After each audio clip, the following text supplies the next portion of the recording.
ಎಲ್ರಿಗೂ ನಮಸ್ಕಾರ. ನಮ್ಮ ಅಡುಗೆ ಚಾನೆಲ್ಗೆ ಸ್ವಾಗತ. ಇವತ್ತಿನ ವಿಶೇಷ ರುಚಿಕರವಾಗಿ ಬಾಯಲ್ಲಿ ನೀರು ಬರಿಸೋವಂಥ ಕುರ್ಮದ ರೆಸಿಪಿ. ಇದು ದೋಸೆ, ಇಡ್ಲಿ, ಚಪಾತಿ, ಪೂರಿ, ಗೀ ರೈಸು, ಜೀರಾ ರೈಸ್ ಎಲ್ಲದ್ರ ಜೊತೆಲೂ ಚೆನ್ನಾಗಿರುತ್ತೆ. ಟ್ರೈ ಮಾಡಿ ನೋಡಿ. ಮೊದಲನೇ ಸ್ಟೆಪ್ಪಲ್ಲಿ ಬಾಣಲೆ ಇಟ್ಕೊಂಡಿದ್ದೀನಿ. ಎಣ್ಣೆ 2-3 ಚಮಚದಷ್ಟು. ಎಣ್ಣೆ ಬಿಸಿ ಆದಮೇಲೆ ಕಟ್ ಮಾಡಿ ಇಟ್ಕೊಂಡಿರೋ ಈರುಳ್ಳಿ, ಒಂದು ದೊಡ್ಡ ಈರುಳ್ಳಿನ ಉಪಯೋಗ ಮಾಡಿದ್ದೀನಿ. ಈರುಳ್ಳಿ ಸ್ವಲ್ಪ ಹೊಂಬಣ್ಣ ಬರಬೇಕು, ಅಲ್ಲಿವರೆಗೂ ಬೇಯಿಸ್ಕೋಬೇಕು. ಈಗ ಈರುಳ್ಳಿ ಹೊಂಬಣ್ಣ ಬಂದಿದೆ. ಕಟ್ ಮಾಡಿ ಇಟ್ಕೊಂಡು ಚೆನ್ನಾಗಿ ಹಣ್ಣಾಗಿರೋ ಒಂದು ಮೀಡಿಯಮ್ ಸೈಜ್ ಟೊಮ್ಯಾಟೊ, ಹಸಿ ಬಟಾಣಿ ಅರ್ಧ ಕೆ ಜಿಯಷ್ಟು ಬಿಡಿಸ್ಕೊಂಡ್ಮೇಲೆ ಅರ್ಧ ಕೆ ಜಿಯಷ್ಟು ಕಲಿಸ್ಕೊಂಡು ಬಟಾಣಿ ಮತ್ತು ಟೊಮೆಟೊ ಮೆತ್ತಗಾಗೋವರೆಗೂ ಬೇಯಿಸ್ಕೋಬೇಕು. ಬೇಗ ಆಗೋಗುತ್ತೆ. ಸುಮಾರು ಒಂದು 7-8 ನಿಮಿಷ ಮೀಡಿಯಮ್ ಫ್ಲೇಮ್ನಲ್ಲಿ ಬೇಯಿಸ್ಕೊಂಡ್ರೆ ಸಾಕಾಗುತ್ತೆ. ಇದು ಬೇಯೋಷ್ಟರಲ್ಲಿ ಇದಕ್ಕೆ ಮಸಾಲಾನ ರುಬ್ಕೊಳ್ತಾ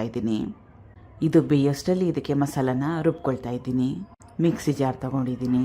ಕಾಯಿ ಚೂರುಗಳು, ಸಣ್ಣ ತೆಂಗಿನಕಾಯಲ್ಲಿ ಅರ್ಧ ಹೋಳಷ್ಟನ್ನ ಉಪಯೋಗ ಮಾಡ್ತಾಯಿದ್ದೀನಿ. ಹಸಿರು ಮೆಣಸಿನಕಾಯಿ 3. ಇದು ನೆನೆಸಿಟ್ಕೊಂಡಿರೋ ಗೋಡಂಬಿ ಸುಮಾರು ಒಂದು 12-15 ಇದನ್ನು ಹಾಕೊಳ್ಳೋದ್ರಿಂದ ಗ್ರೇವಿ ಗಟ್ಟಿ ಬರುತ್ತೆ. ಗೋಡಂಬಿ ಮನೇಲಿಲ್ಲ ಅಂದರೆ ಇದಕ್ಕೆ ಬದಲಾಗಿ ಉರ್ಗಡ್ಲೆನ ಕೂಡ ಉಪಯೋಗ ಮಾಡ್ಬೋದು. ಗಸಗಸೆ 1 ಟೇಬಲ್ ಸ್ಪೂನ್ ಅಷ್ಟು, ಹಸಿ ಶುಂಠಿ ಮತ್ತು ಬೆಳ್ಳುಳ್ಳಿ, ಕೊತ್ತಂಬರಿ ಸೊಪ್ಪು ಸ್ವಲ್ಪ.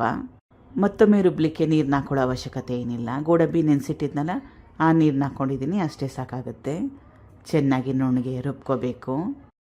ರುಬ್ಬಿದ್ದಾಗಿದೆ. ಬಟಾಣಿ ಟೊಮೆಟೊ ಕೂಡ ಚೆನ್ನಾಗಿ ಬೆಂದಿದೆ. ಗರಂ ಮಸಾಲ 1 ಟೇಬಲ್ ಸ್ಪೂನ್ ಅಷ್ಟು, ಧನಿಯಾ ಪುಡಿ 1 ಟೇಬಲ್ ಸ್ಪೂನ್ ಅಷ್ಟು. ಧನಿಯಾ ಪುಡಿ ಮನೇಲಿಲ್ಲ ಅಂದರೆ ಧನಿಯಾ ಕಾಳಿದ್ರೆ, ಕೊತ್ತಂಬರಿ ಬೀಜ ಇದ್ದರೆ ರುಬ್ಲಿಕ್ಕೆ ಹಾಕ್ಕೊಂಡು ರುಬ್ಕೋಬೋದು. ಮಸಾಲ ರುಬ್ಕೊಂಡ್ವಲ್ಲ, ಅದ್ರ ಜೊತೆಗೆ ಹಾಕ್ಕೊಂಡು ರುಬ್ಕೋಬೋದು. ಒಣ ಮಸಾಲೆ ಹಾಕೊಂಡ್ಮೇಲೆ ಮತ್ತೊಮ್ಮೆ ಸುಮಾರು ಒಂದು 20 ಸೆಕೆಂಡ್ ಅಷ್ಟು ಬೇಯಿಸ್ಕೊಂಡ್ರೆ ಒಳ್ಳೆಯದು. ಮಸಾಲ ರುಬ್ಬಿಟ್ಕೊಂಡಿದ್ನಲ್ಲ ಅದು, ಅರ್ಧ ಲೀಟ್ರಷ್ಟು ನೀರು. ಕನ್ಸಿಸ್ಟೆನ್ಸಿ ಸ್ವಲ್ಪ ತೆಳುವಾಗಿದ್ರು ಇವಾಗ ಯೋಚನೆ ಮಾಡೋಕ್ಕೆ ಹೋಗಬೇಡಿ, ತಣ್ಣಗಾದ್ಮೇಲೆ ಗಟ್ಟಿ ಬರುತ್ತೆ. ರುಚಿಗೆ ತಕ್ಕಷ್ಟು ಉಪ್ಪು. ಚೆನ್ನಾಗಿ ಕುದಿಸ್ಕೋಬೇಕು. ಈ ಪದಾರ್ಥಗಳನ್ನೆಲ್ಲ ಹಾಕೊಂಡ್ಮೇಲೆ ಎಲ್ಲ ಪದಾರ್ಥಗಳು ಚೆನ್ನಾಗಿ ಹೊಂದ್ಕೋಬೇಕು. ಅದಕ್ಕೋಸ್ಕರ ಈಗ ರುಚಿಕರವಾಗಿರೋಂಥ ಸೈಡ್ ಡಿಶ್ಶು ರೆಡಿಯಾಗಿದೆ. ತುಂಬಾ ಜಾಸ್ತಿ ಟೇಸ್ಟಿಯಾಗಿತ್ತು ಇದು. ಬಟಾಣಿ ಜೊತೆಗೆ ನಿಮ್ಗೆ ಯಾವ ತರಕಾರಿ ಇಷ್ಟ ಆ ತರಕಾರಿನ ಹಾಕೊಂಡು ಮಾಡ್ಕೋಬೋದು. ಎಲ್ಲ ಆದಮೇಲೆ ಕೊನೆಯಲ್ಲಿ ಕಸೂರಿ ಮೇಥಿ ಅಥವಾ ಕಸ್ತೂರಿ ಮೇಥಿ. ಇದು ಮನೇಲಿಲ್ಲ ಅಂದರೆ ಸ್ಕಿಪ್ ಮಾಡ್ಕೊಳ್ಳಿ, ಹಾಕೊಳ್ಳೋ ಅವಶ್ಯಕತೆ ಏನಿಲ್ಲ. ಟ್ರೈ ಮಾಡಿ ನೋಡಿ. ಮೊದಲೇ ಹೇಳ್ದಂಗೆ ಎಲ್ಲದ್ರ ಜೊತೆಲೂ ಈ ಸೈಡ್ ಡಿಶ್ಶು ಚೆನ್ನಾಗಿರುತ್ತೆ.